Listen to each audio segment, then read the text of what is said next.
प्यारे गुरु भाइयों एवं गुरु बहनों, आज मैं आप लोगों को बाबा जय गुरुदेव के सत्संग में सुनाई गई एक अद्भुत बात के बारे में बताने जा रहा हूं। बाबा जी ने कहा था, अवतारी शक्तियों ने जन्म ले लिया है।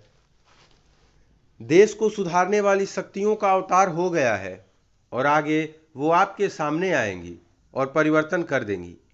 इसलिए अपने बचाव का रास्ता आपको अभी से निकाल लेना चाहिए। मैं आपको यह बता दूं कि इन माताओं के गर्भ से कुछ ऐसे बच्चों का अवतार हो गया है जो आपको सीधा करेंगे। उनका संकेत आपको हर प्रांतों में मिलेगा। उन बच्चों में कुदरती दैवी शक्ति अभी मौजूद है और वक्त आने पर प्रकट हो जाएगी। उन शक्तियों का पूरा समाज एक पूरी नाटकशाला उतरी हुई है जो यहाँ काम करेगी। समय की प्रतीक्षा उनको भी है और समय की प्रतीक्षा मुझको भी है। इसलिए होश में आ जाइए। इधर आकर पहले से अपने को संभाल लो ताकि उन शक्तियों से टकराव न हो जाए। परिवर्तन के लिए महान आत्माओं का एक जत्था पैदा हो गया है। वे योगी, तपस्वी, त्यागी, पवित्र आत्माएं काम तो वे जरूर करेंगे। जब आ गए हैं तो वे काम तो जरूर करेंगे। पहले सबको बता देना है। पहले भी ऋषियों, मुनियों, महात्माओं ने पहले ही बता दिया था। सबको आवाज लगा दी थी। विश्वामित्र ने राम लक्ष्मण को निकाल लिया था। ऐसे ही मैं भी उन वीरों को निकाल लूंगा। एक आवाज उठेगी कि तुम किधर छुपे हो। बंसी बिगुल बजते ही कुदरती जागृति उसमें आ जाएगी। फिर वे एक बारगी होश में आ जाएंगे। अवतारी शक्तियों ने जन्म ले लिया है। उनका काम है बिगड़ी हुई व्यवस्था को ठीक करना। उन्हें वक्त के संत सतगुरु के आदेश का इंतजार है। आदेश मिलने पर वो अपना काम शुरू कर देंगी। फिर परिवर्तन हो जाएगा। अवतारी शक्तियां राम के लोक की, कृष्ण के लोक की, स्वर्ग वैकुंठ लोक की यहाँ तैयार खड़ी हैं। उनका काम है अधर्मियों का विनाश करके धर्म की पुनर्स्थापना करना। ये शक्तियां पृथ्वी पर अवतरित सत्पुरुष के आदेश की प्रतीक्षा कर रही हैं, क्योंकि बिना उनकी मौज के वे कुछ नहीं कर सकती। जिस दिन आदेश होगा अवतारी शक्तियां परिवर्तन कर देगी। फिर कलयुग विदा होगा और सतयुग आ जाएगा। जो अवतारी शक्तियां आ चुकी हैं वे पूर्ण शाकाहारी हैं और चरित्रवान हैं। बहुत से अपनी शिक्षा समाप्त करके विद्यालयों से निकलने वाले हैं और कुछ दिनों में वो महान आत्मा इन बच्चों को संगठित कर लेगी। फिर वे बच्चे क्या काम करेंगे यह तो वक्त ही बताएगा। भारतवर्ष में महान आत्मा का जन्म हो चुका है।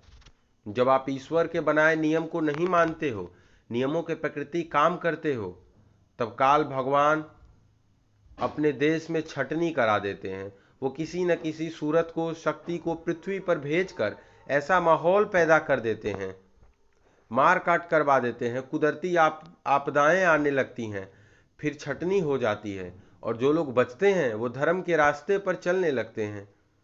जो शक्तियां सुधार के लिए धरती पर भेजी जाती हैं वो आते ही गुनाहों का को दंड देना शुरू कर देती हैं। पहले वो सब लोगों को अपना अपना संदेश सुनाती हैं, खुदा का पैगाम सुनाती हैं, आपको हर तरह से समझाती हैं। मान गए तो ठीक, नहीं तो फिर वो महाभारत करा दे, लंका जला दे, कुछ भी कर दे, वो तो उसके मर्जी का है। महाभारत 5,000 वर्ष का ही तो है। महाभारत अभी बीते 5,000 वर्ष का ही तो है। इसमें विश्व के सभी योद्धा युद्ध करने आए थे और उनका सफाया हो गया। इतना ही नहीं, जो बचे खुचे 56 करोड़ यदुवंशी थे उनका भी सर्वनाश हो गया।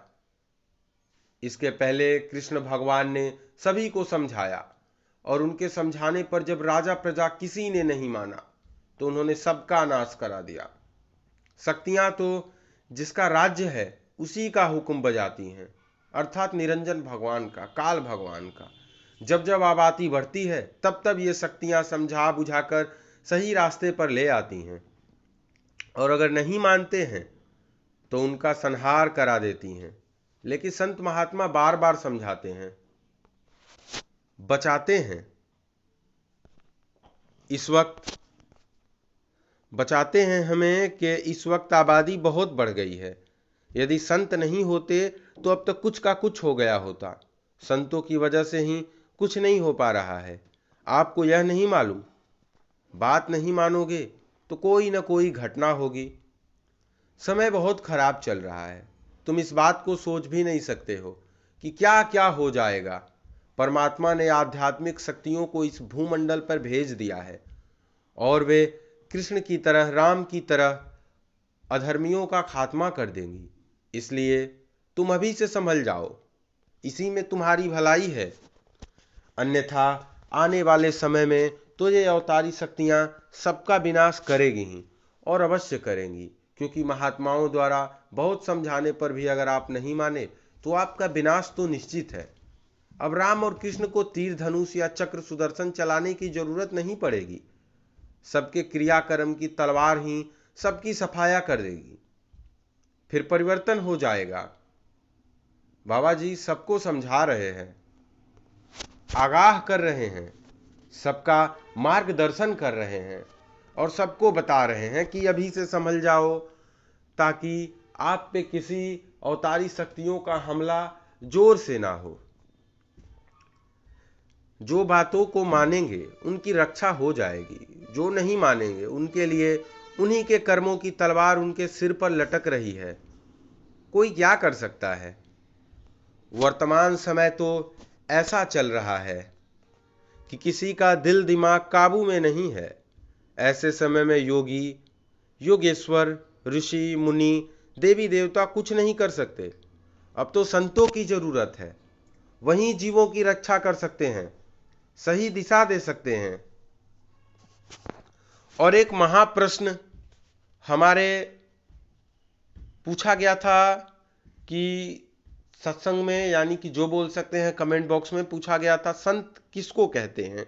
तो इसका जवाब हम आपको अगली वीडियो में देंगे। अगर आप लोगों के भी किसी भी आध्यात्मिक प्रकार की कोई दुविधा है तो आप हमसे बेशक क्वेश्चन पूछ सकते हैं। हम सभी का कमेंट बॉक्स में कमेंट पढ़ते हैं। मिलते हैं इसी प्रकार के अगले वीडियो में। तब तक के लिए सादर जय गुरुदेव। वीडियो को सारे लोगों तक पहुंचाइए, लोगों को चैनल से जोड़िए। मिलते हैं अगली वीडियो में, तब तक के लिए सादर जय गुरुदेव।